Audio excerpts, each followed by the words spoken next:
Hello, making a clay video.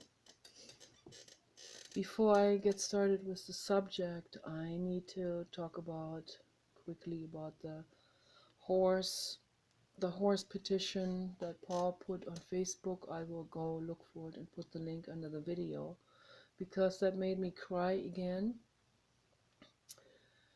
Yes, they all make me cry, all of these petitions. This one makes me particularly sad, seeing that beautiful, gorgeous pony. Uh, so sad, so sad, hanging his head down, sweating and being exploited by tourist horseback riding business in Greece.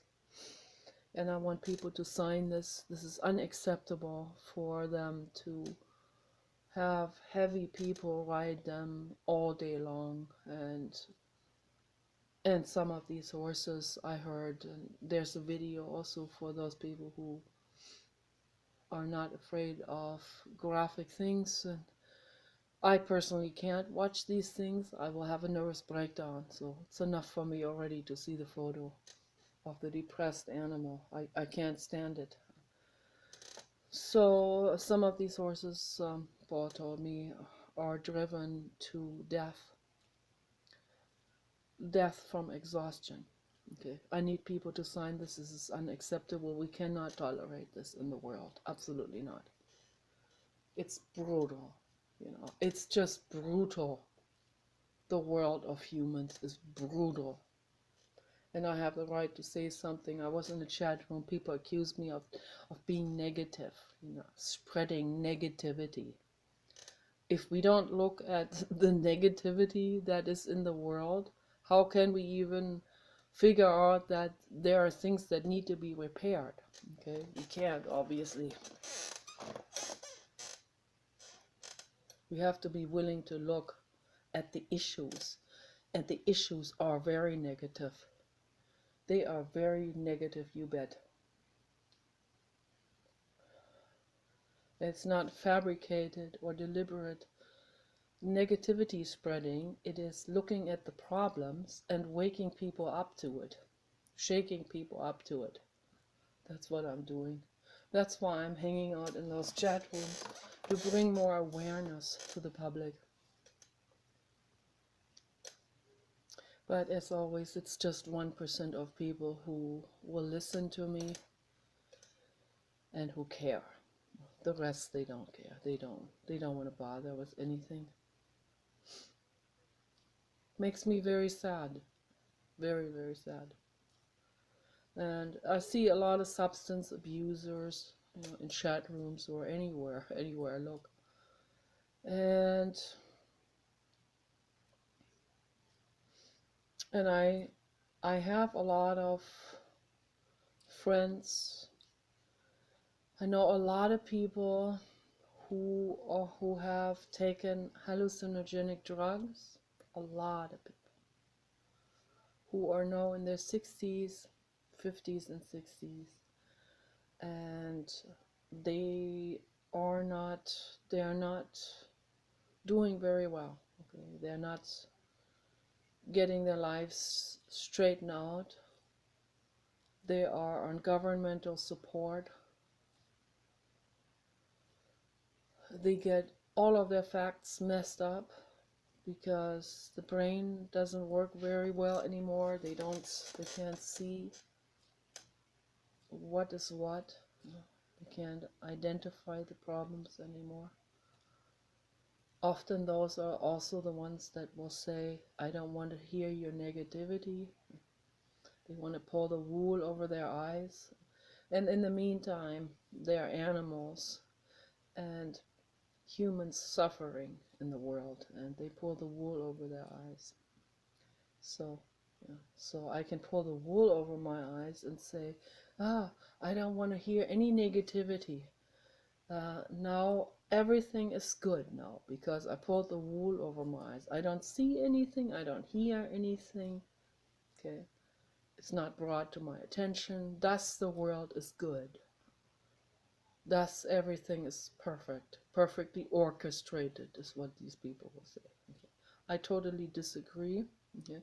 Things are not perfectly orchestrated, or there wouldn't be so much suffering in the world. Okay. And if we want to heal this, if we want to fix this, we have to first look at the problems. The problems, why the animals are suffering, why people are suffering. And for me, people, oh, I always mean animals and humans. I mean, well, for me, animals are people, just like humans are people. So, animals are persons too. They are real persons with real personalities. The horse hanging his head down, crying. That's a real personality that's being exploited, enslaved. It's unacceptable. I can't accept it. I could cry forever, or it's just too much. It's just too monstrous. And then after that, I had to deal with fraud on my bank account fraud. Then I had to talk to the bank. The lady was nice, and she said, oh yeah, that's awful. $800 missing, and some real strange transactions going on there. Weird stuff. It was made to look like it was aimed at confusing me, but I obviously recognized this was not in my bookkeeping, and I don't know those companies. Never seen these names before.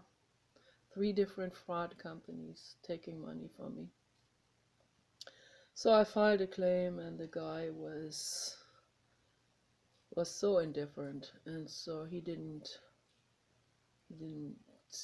care at all. It didn't matter to him. It's like, okay, whatever. I take the report. That doesn't speak very much for the bank. Well, I'm gonna get through this, and if they don't straighten that out, I will make a video about it for sure, to warn other people about it, because people need to know. And also, you know, we don't deserve to be treated with coldness from anyone who's employed by a bank or any business. There's enough coldness already to deal with, and then life is already rough enough. We don't need to deal on top of it, deal with cold and hostile bank or company representatives.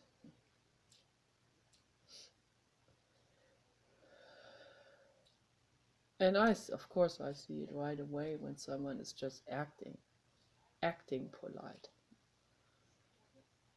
That guy wasn't acting polite. He looked like he was kind of like, he didn't care about anything anymore. It was like, didn't mean anything. It's just whatever. That's also a notch better than the people who act polite, you know. So the people who act polite and are really snarly underneath, that's the worst. I had that happening at Washington Mutual. And then that bank went under, then became Chase Bank, so now they're trying real hard. So if my bank doesn't straighten this up, I'm switching over to Chase. So we'll see what happens, what's gonna be happening next.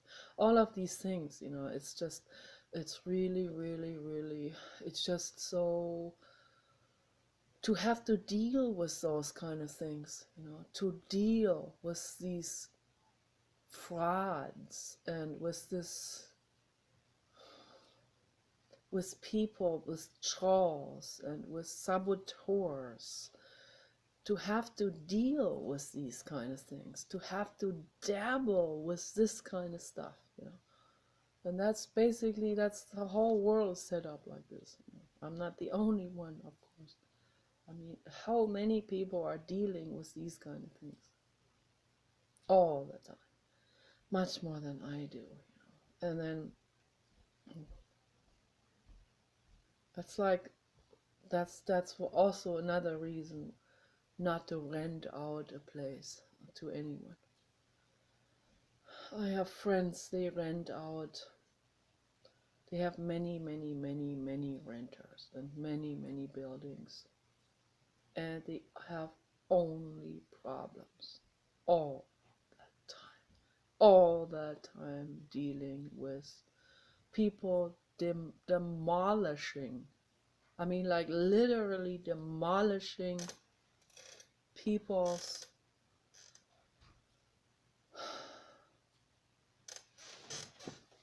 I wonder why that curtain moved. People demolishing. Maybe the window is still open. Okay. I'm very easily spooked out by things. It's really, really annoying. People think that only in insane asylums there are some crazy people, it's like the world of crazy people reduced to insane asylums. No, no. The whole world of humans is one big insane asylum. Monstrously sick people out there. Dysfunctional, I mean, without end. Saboteurs and trolls and people with unbelievable antisocial personality disorder, people who constantly sabotage others, constantly throw obstacles in someone else's path. It's an addiction, I guess, like, and that's what I want to talk about. I want to talk about addiction. Oh, breathe, breathe.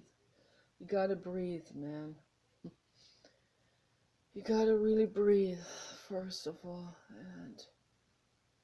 and just accept this. This is what's happening. Okay. I'm not gonna kid myself. I'm not gonna mask it over. I'm not gonna be in denial.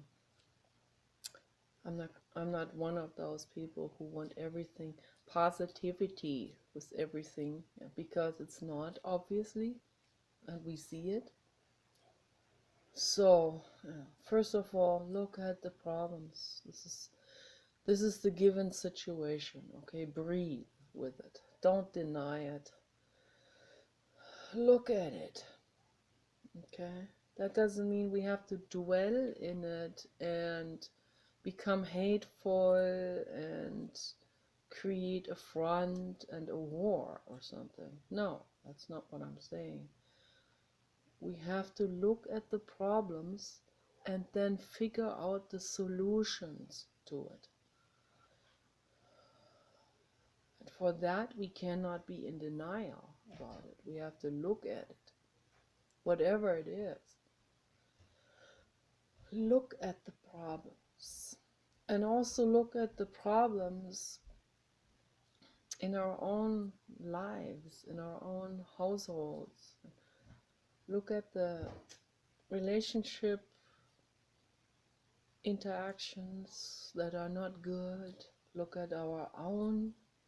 Each person has to look at their own issues, their own dynamics, their own reactionary behavior, and so on.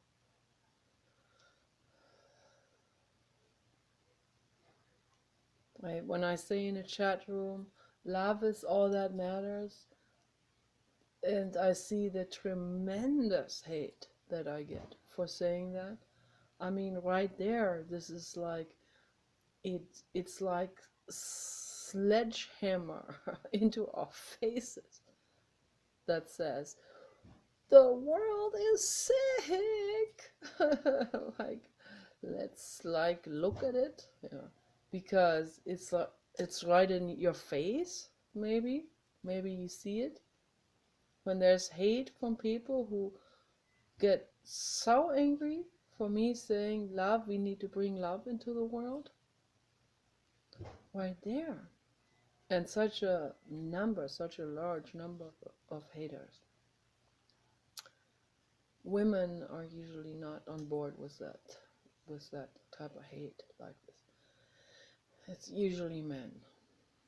Maybe there are some women, but most of them are men who just cannot stand that message of love, and they want to have their conflict. They love their conflict, their confrontation. That's what gives them an identity, actually, to be on on some side against the other side. That's an identity. It's ego again. It's a self identity. Okay, and that is precisely what we need to look at, and that is what we need to dissolve. This identity needs to be dissolved. It's like saying, I fight, therefore I am. That's ridiculous, and it just causes more and more and more problems.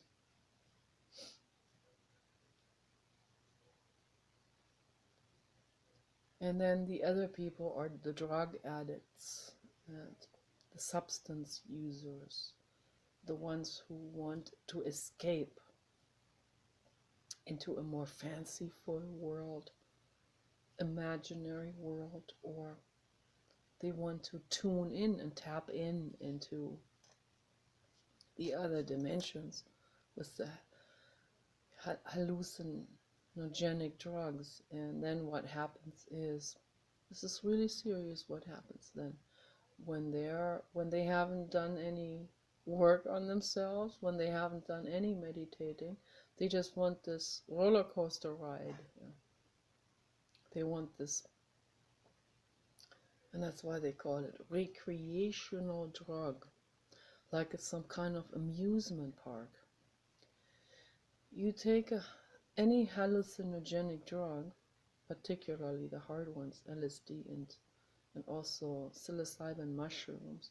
You take that, and you're going to be in it for a very, very, very rough ride. Trust me. And it's not going to be over after the ride is over. It's going to do real bad damage to your brains. It's basically going to fry. It's going to fry your brains. And then you're going to be on SSI. You're going to be permanently disabled with neurological and mental illness problems. And you're not going to get your shit together at all. You can't. You don't even know what to do. Those people could never deal with the bank like that. I was thinking about this earlier, while I was waiting there for over half an hour on my computer. I was calling them from the Chrome feature, and which is really nice to have, because it's free, doesn't cost anything, and it's convenient. You can also do other things at the same time while you're waiting. But while I was waiting, first I waited for a long time, and then I finally gave up. I did something else. Then the guy comes.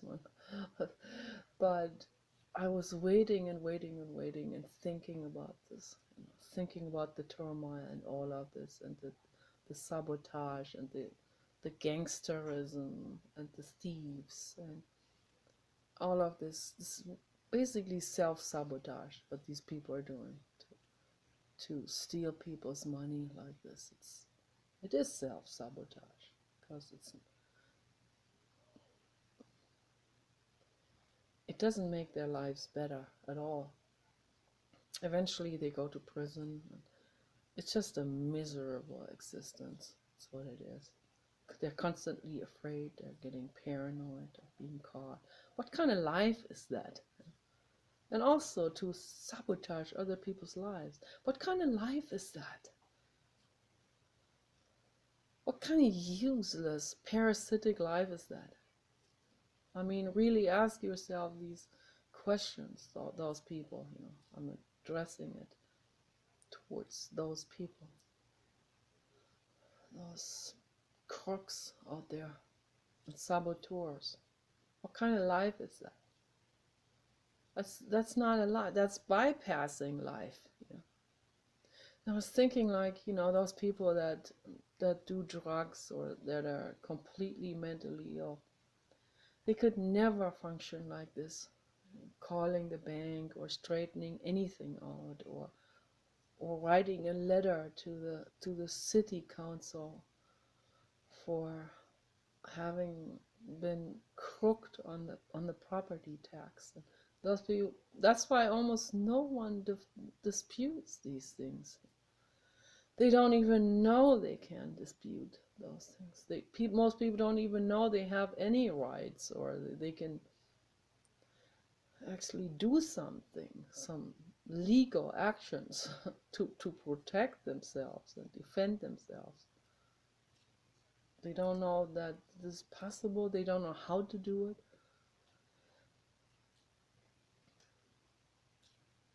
Most of the legal action that we have done is just out of simple common sense, which is not common.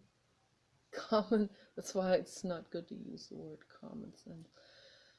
It's better to use rational sense. Rational sense, computing, like, is this legal? No, this could not possibly be legal. Therefore, I'm going to stand up against it and protect myself and others.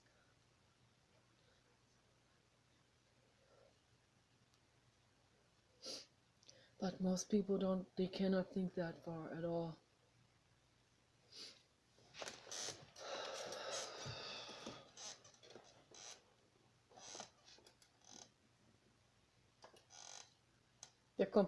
Most people are completely dysfunctional in any of these ways. With money, with everything.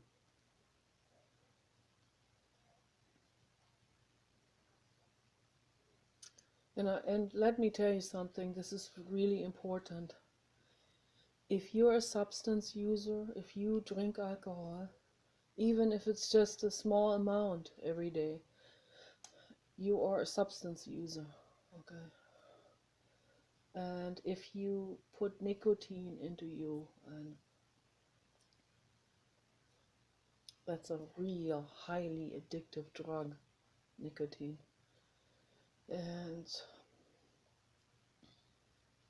Or if you take any kind of substance that is really actually toxic and neurodegenerative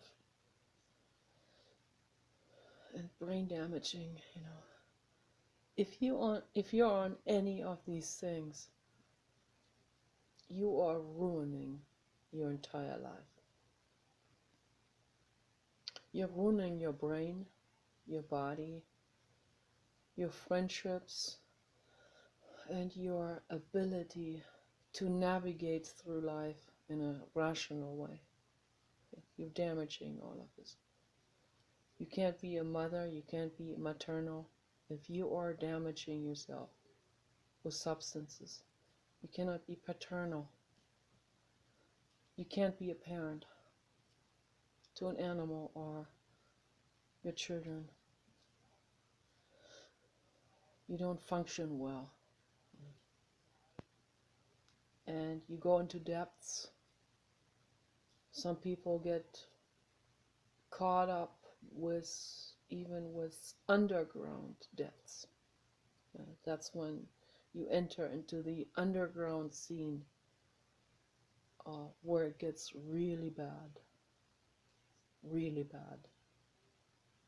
where people are murdered for not paying the debts back.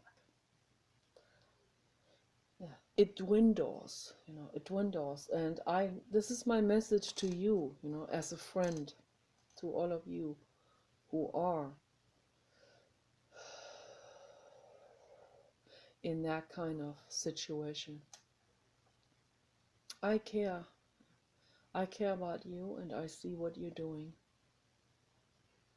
And it seems like a real large percentage of humans worldwide is in that situation. That they cannot function anymore. Everything dwindles. My message to you is, get out of that right now. Right now. Get out of that right now.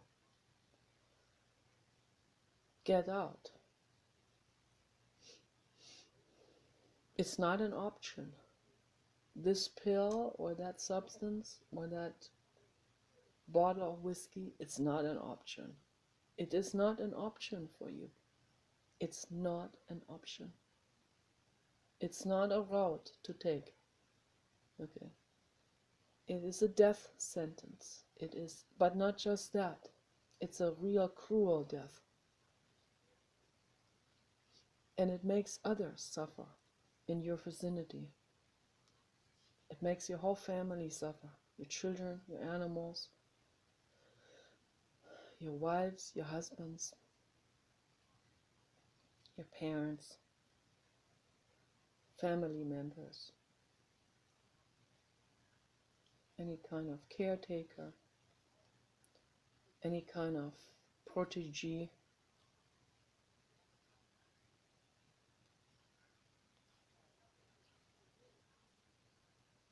If you bring a child into this world, animal or human, you have a responsibility. That is an action that entails a humongous, infinite amount of responsibility. Okay? You cannot be a substance user when you have custody over an animal or human child. Okay? You cannot do it. You should have thought about that very, very well. You should have. If you want to be completely alone and not hurt anyone and take these substances and kill yourself with those substances, that is one horrible thing already. Really horrible, because I care about you. But to put a child into this world and then use substances, which seems to be the case with most people. Bring an animal and a child into your life while you are on any kind of substance addiction or any other addiction, also gambling, porn, or any kind of feel-good addiction that becomes a dopamine shortcut cycle in the brain. Dr. Sapolsky talks about it. Listen to him. Listen to him. He talks about it in depth at Stanford University.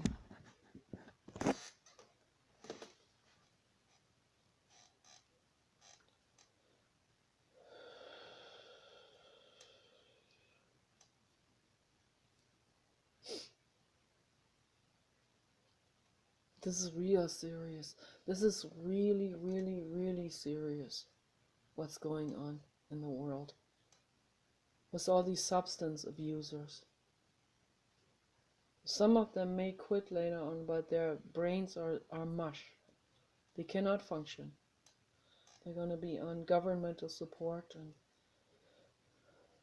they cannot think, they cannot do anything right financially with anything. Health-wise either.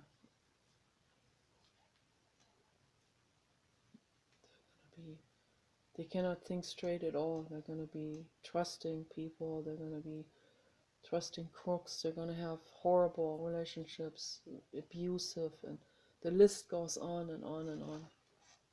It's just so sad for me to see this. So sad. My message to you is, I know that, you know, I'm probably not that, I'm not a person that is your prototype of respectable person. I'm not your prototype of a teacher, you know. I'm because I'm not a guru. I'm not taking myself that seriously. I am not authoritarian. I'm not that typical person that you would normally look up to or something, you know, whatever idea you have of a guru or teacher or whatever. But forget about how I look and how I conduct myself, and forget that I am a human too. Forget that I got problems and that I'm a clown and jester and this and that. Forget that. Listen to the message. And the message is, it's very, very serious for you, for your lives, okay? Very serious. Sober up and listen to this message. All of you, okay? Listen to that message. If you are on some kind of drug or in some kind of addiction cycle, you have to quit now. It can't wait for New Year's Eve or for some kind of deadline or something, you know, or some kind of procrastination decision like, oh, in 1 month I will. It's not going to happen anyway. These things don't work. You have to quit right now. You cannot put this off any longer. Don't procrastinate this. Don't think for a second that you can just continue a little bit longer. It can be a matter of life and death. Okay, for you to, if you quit right now, it can save your life. You quit this entire bullshit right now. And that includes the people that are around that substance. That includes all of these things. The drug dealers, the entire mafia, you know, the loan sharks, the underground loan sharks,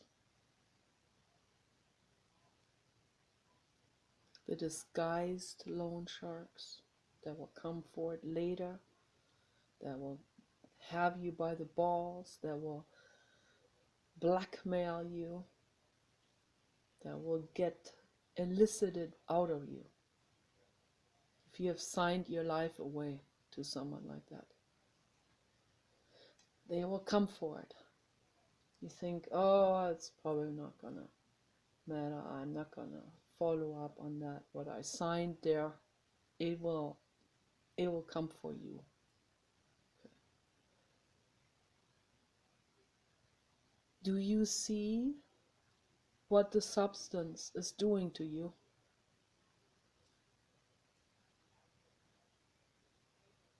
This is not hate. This is just real deep concern and sadness. And I feel the need to warn you about this. And forget about my, you know, I know that in my own family, none of these people take me seriously because I had this lifetime of mental illness and this confusion and going from one therapist to another and constantly nervous breakdowns and this and this, and so they don't take me seriously. They think, oh, she must not be able to think clearly if she had all these nervous breakdowns. But wait, I'm not on a substance. Okay, I do think clearly. I have gone through it in the most honest way, and I am going through it every day in the most straightforward and honest way you can possibly imagine, like a fakir, like someone who sits on nails, like someone who meditates on pain without running away.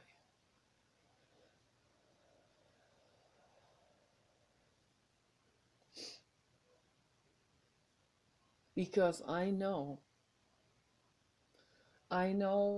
like, how do I explain this? How do I explain the sharpness of this knowing? I know, like,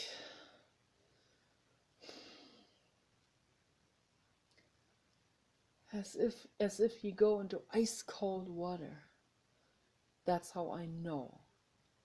That's how crisply I know. I know as going into ice water. I know. That's how much I know. How real and how dangerous it is to take substances. As real as this light, as real as this here, as real as my arm, as real as my eyesight, as infinitely real. It's not an illusion. This is danger, okay? And I know it with every cell of my body. I know that the addiction is real danger, okay? It's as dangerous as a bus coming towards you. You naturally jump out of the way. You don't even think about it. That's how real the danger is of substance abuse. It's a bus coming straight at you, and it is going to hit you at some point, and it's going to kill you if you don't jump out of the way. And the same realness is happening, the same crispness, the same coldness, ice water, light, bright, touch, the same realness is to be addicted to a substance and to be indebted to loan sharks and to be on the dwindling path. Okay. That is just as real as the bus coming towards you. People don't realize that. That's why I'm making this video. I'm trying to bring it across to you as good as I can.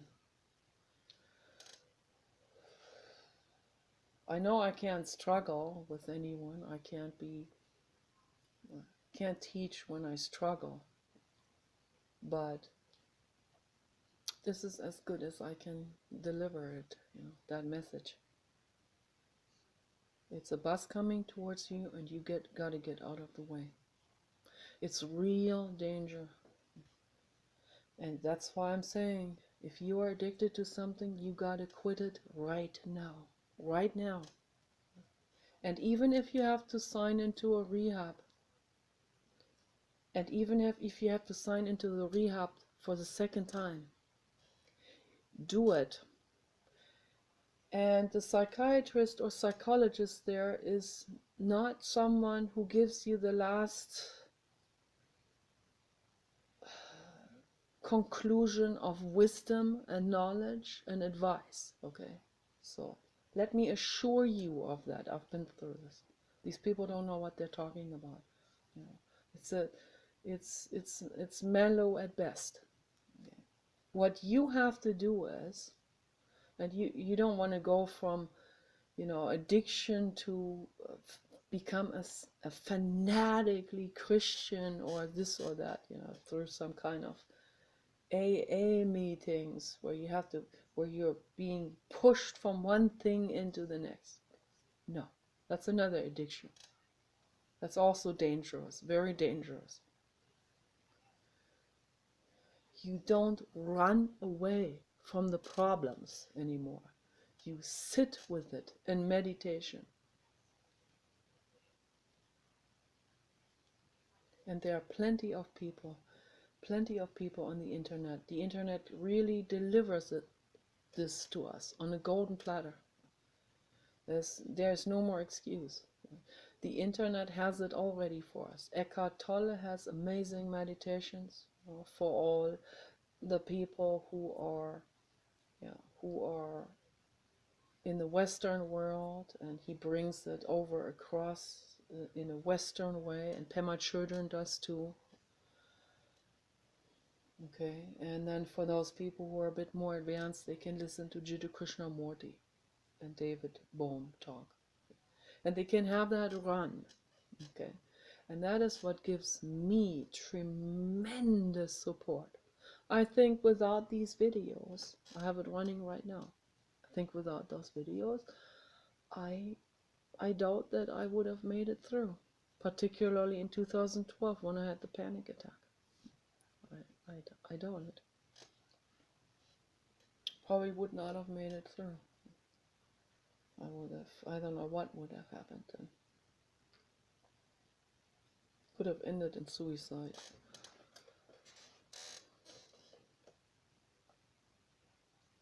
And let me tell you something, there are things worse than suicide. A substance addiction is worse than suicide. That's how dangerous the bus is that is coming towards you. That's how dangerous it is.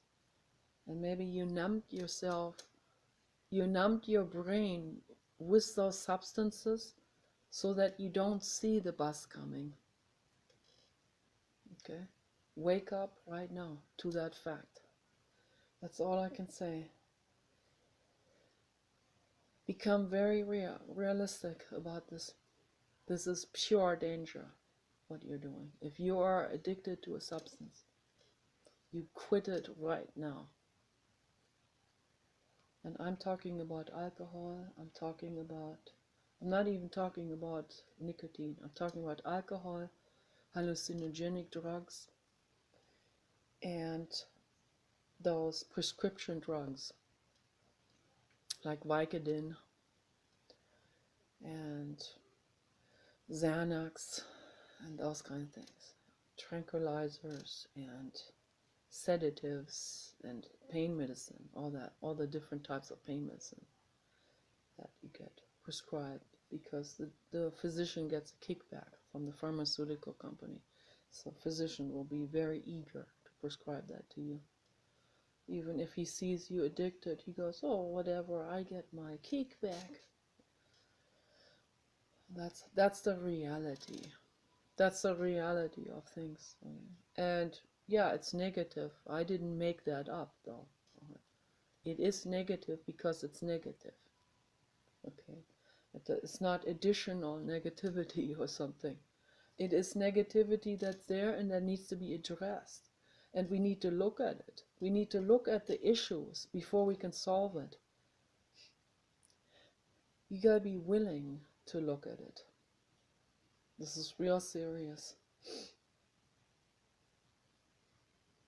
Your animals and your children, they're going to be affected by these things, by those lifestyles, by the addiction cycle that you have, okay, that will affect all of your entire family. It will affect them in different ways, with your behavior, with your anger attacks, when you can't get to the substance fast enough, the mood swings, the dysfunction, the inability to cope, the inability to make money or keep money, the inability to look after yourselves and others. Okay. It affects everyone around you. It's very serious. I've seen all of these. I've seen these people.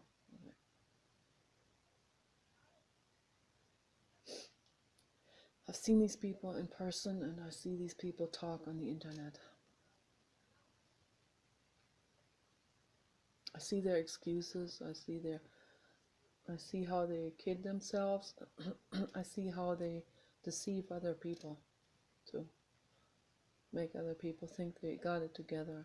And most people are very willing to believe it because it fits better into their already prefabricated worldview. It's easier, it's more convenient to believe that. So they don't have to do anything about it. They don't have to help or anything. Then most people have their own problems. But, I have plenty of time to think about all of these things, to introspect and introspect for you. And that's why I give these videos to you, because I care. I see what's happening. I see the consequences of all of this. The consequences are almost endless. Endless consequences of substance abuse. Endless suffering that this creates in the whole world, including the entire underground mafia system and smuggling system, and the suffering that is contained in all of these things. The trafficking and it's just endless misery. Misery that is proliferated by your own actions. If you're a substance abuser, you are proliferating the mafia and the smuggling and the trafficking and the suffering. You are. Wake up to that important reality. That is my plea to you. Wake up to this. I say this to you as a sister, as a friend, and as a bear mother. Wake up to that reality. See the bus that is heading straight towards you, and jump out of the way right now. And that means you quit the drugs, expect the withdrawals, deal with the withdrawals, deal with it, really deal with it.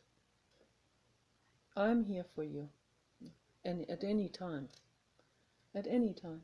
I know you're proud, I know you have shame, you have pride, you have ego.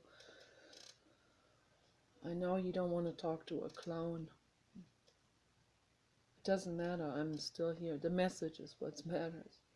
And I care whether I'm a clown or not, whether I'm just a mortal human or not. I'm not a god.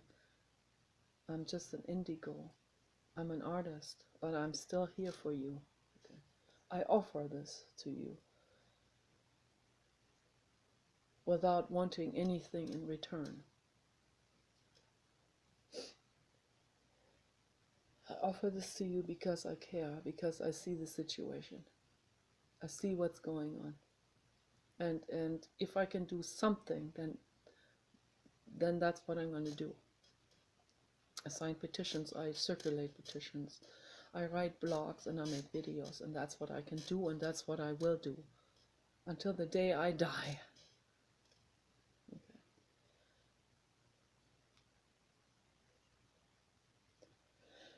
Because I care. Because I see what's happening. I see the suffering in the world. And it makes me cry every day. Sometimes I can't sleep for hours. I just roll from one side to the other, thinking about it.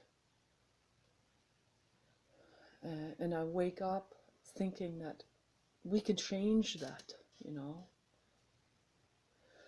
We can change that right now, all of us together, okay? But it doesn't matter if other people do it too.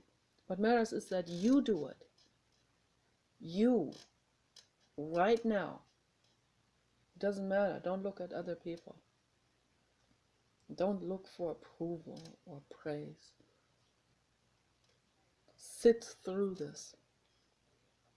Become very realistic about this. But I'm here for you. Okay? I'm not going to scold you. I'm not going to praise you. I'm not going to shame you. I understand. I understand the pain of it. But I'm not going to let you get off the hook either. Okay? I will point out the issues, the negativity, the problems. I have to point it out. That's what a real friend is supposed to do.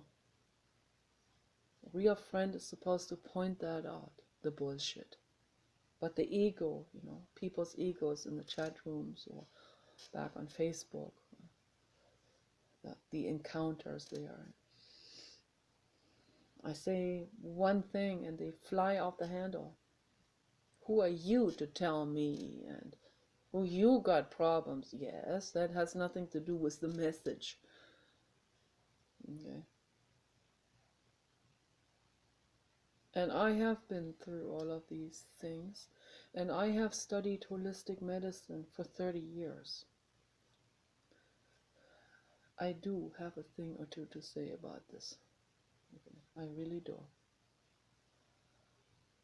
I wrote books on this for animals and humans.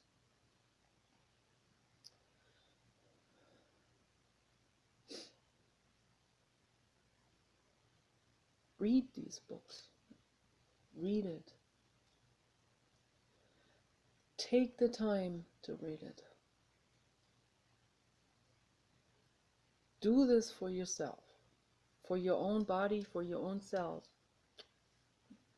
Do it for yourselves.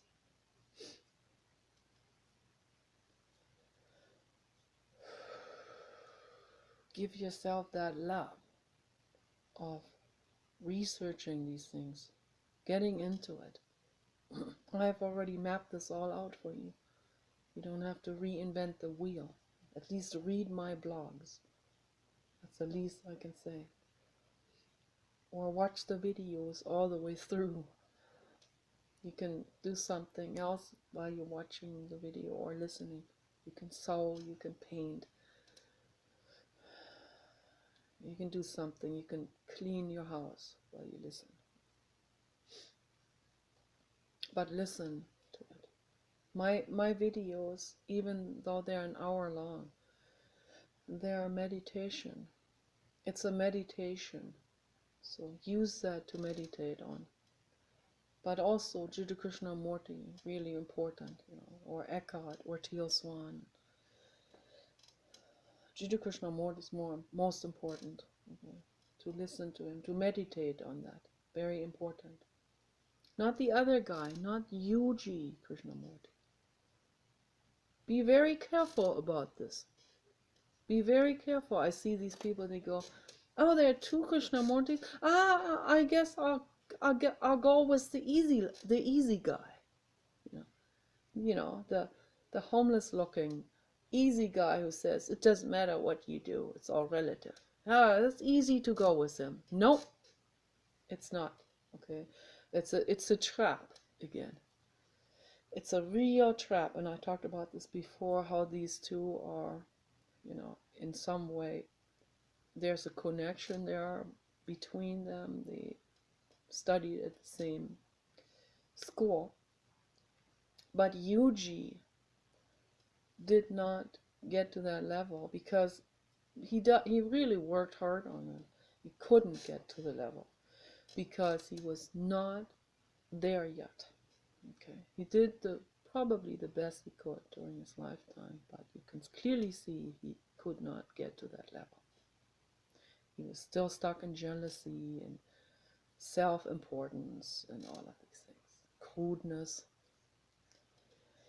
But that's what people will latch onto. They will identify with that instead of Gautama Buddha, which is Judas Krishnamurti.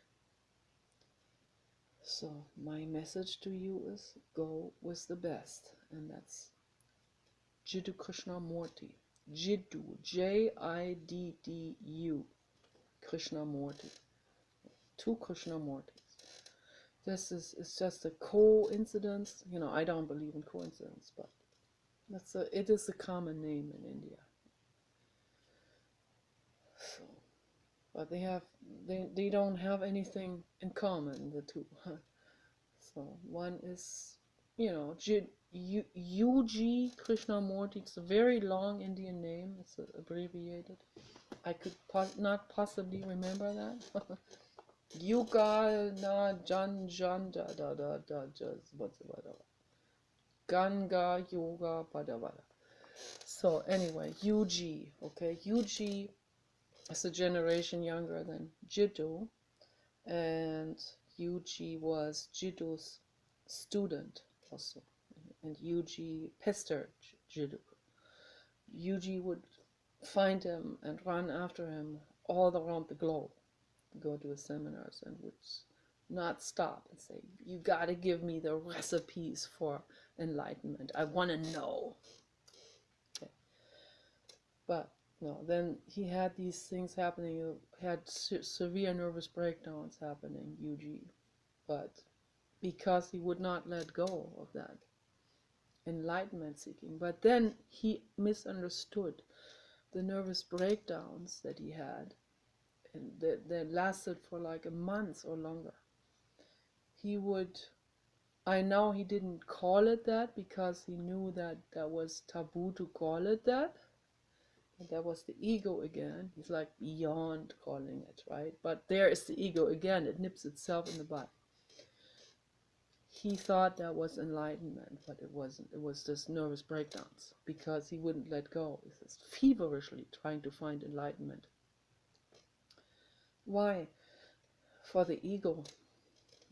So he wasn't there yet, and he knew it, and that made him real mad at Jiddu his entire life. After Jiddu's death, Yuji kept talking and talking about him, imitating him, making fun of him. After Jiddu was dead, long dead, he kept on and on about it. And people were kind of annoyed. Oh, he's talking about K again. They meant Jiddu. So jealousy, you know, he knew he didn't make it. He knew he couldn't reach that level.